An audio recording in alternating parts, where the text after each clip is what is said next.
Maintenant, je passe la parole au président de transition de Burkina Faso, Ibrahim Traoré.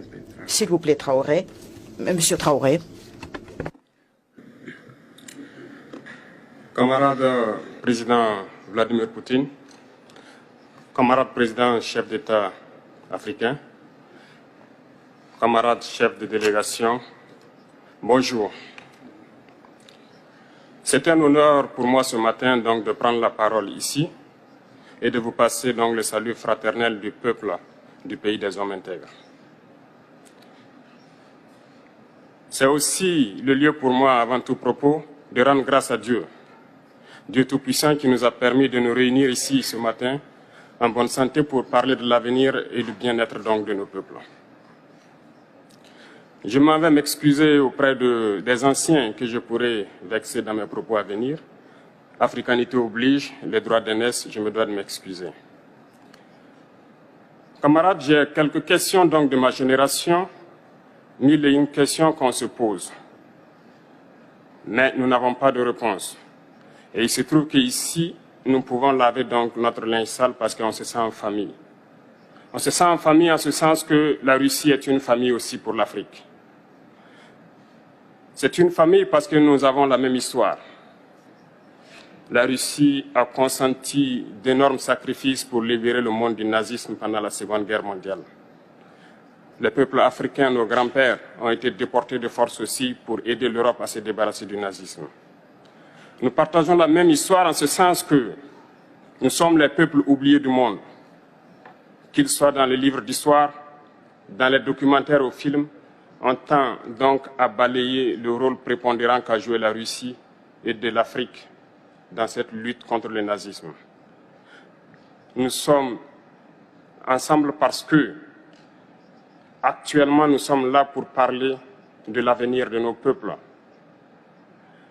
de ce qui va advenir demain, de ce monde libre auquel nous aspirons, de ce monde sans ingérence dans nos affaires internes.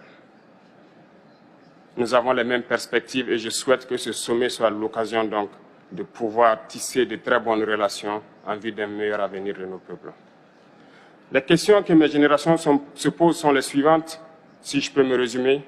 C'est de ne pas comprendre comment l'Afrique, avec tant de richesses sur notre sol, avec une nature généreuse, de l'eau, du soleil en abondance, l'Afrique est aujourd'hui le continent le plus pauvre. L'Afrique est un continent affamé. Et comment se fait-il que les chefs d'État traversent donc le monde à mendier? Voici des questions que nous nous posons et que nous n'avons pas de réponse jusque-là. Nous avons l'occasion de tisser de nouvelles relations. Et j'espère que ces relations puissent être les meilleures pour donner un meilleur avenir à nos peuples. Ma génération me charge aussi de dire que, par ce fait de pauvreté, ils sont obligés de traverser l'océan pour essayer de rallier l'Europe. Ils meurent dans l'océan. Mais que prochainement, ils n'iront pas traverser parce qu'ils viendront devant nos palais pour chercher leur pitance quotidienne.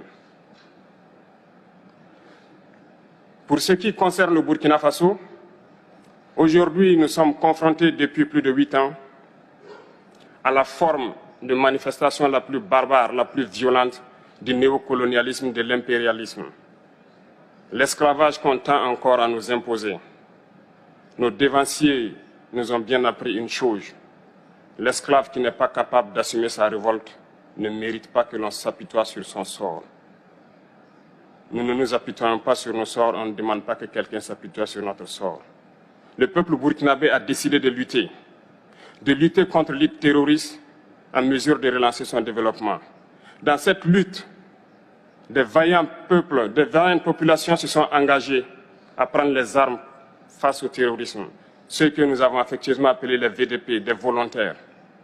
Nous sommes surpris de voir les impérialistes traiter ces VDP de milices et de tout type. C'est décevant, parce qu'en Europe, lorsque des peuples prennent les armes pour défendre leur patrie, on les traite de patriotes. Nos grands-pères ont été déportés pour sauver l'Europe. Ce n'était pas avec leur consentement, contre leur gré. Et bien au retour, on se rappelle bien qu'à Tiaroy, lorsqu'ils ont voulu revendiquer leurs droits élémentaires, ils ont été massacrés. Cela ne fait rien donc. Lorsque nous, peuple, nous décidons de nous défendre, on nous traite de milices. Mais là n'est pas le problème. Ce qui est le problème, c'est de voir des chefs d'État africains qui n'apportent rien à ces peuples qui se battent, mais qui chantent la même chose que les impérialistes en nous traitant de milices, en nous traitant donc d'hommes qui ne respectent pas les droits de l'homme. De quels droits de l'homme parle-t-on? Nous nous offusquons contre cela et c'est honteux. Il faut que nous, chefs d'État africains, nous arrêtons de nous comporter donc en marionnettes qui dansent à chaque fois que les impérialistes tirent sur les ficelles. Hier, le président Vladimir Poutine a annoncé donc l'envoi de céréales en Afrique. Nous sommes bien contents. Nous lui disons merci pour cela. Mais aussi, c'est un message passé à nous, chefs d'État africains, parce qu'au prochain forum, nous ne devrons pas venir ici sans avoir assuré, pour ceux qui ne connaissent pas la guerre, l'autosuffisance alimentaire de nos peuples. Nous devons prendre l'expérience de ceux qui ont pu déjà atteindre cela en Afrique, tisser de bonnes relations ici et tisser de meilleures relations avec la Fédération de Russie pour pouvoir assouvir les besoins de nos populations. Je ne serai pas peut-être long, le temps est imparti et très court. Nous sommes obligés de nous arrêter à un moment donné. Mais je voudrais terminer en disant que nous devons donc rendre hommage à nos peuples qui se battent. Gloire à nos peuples, dignité à nos peuples, victoire à nos peuples. La patrie ou la mort, nous vaincrons. Merci, camarades.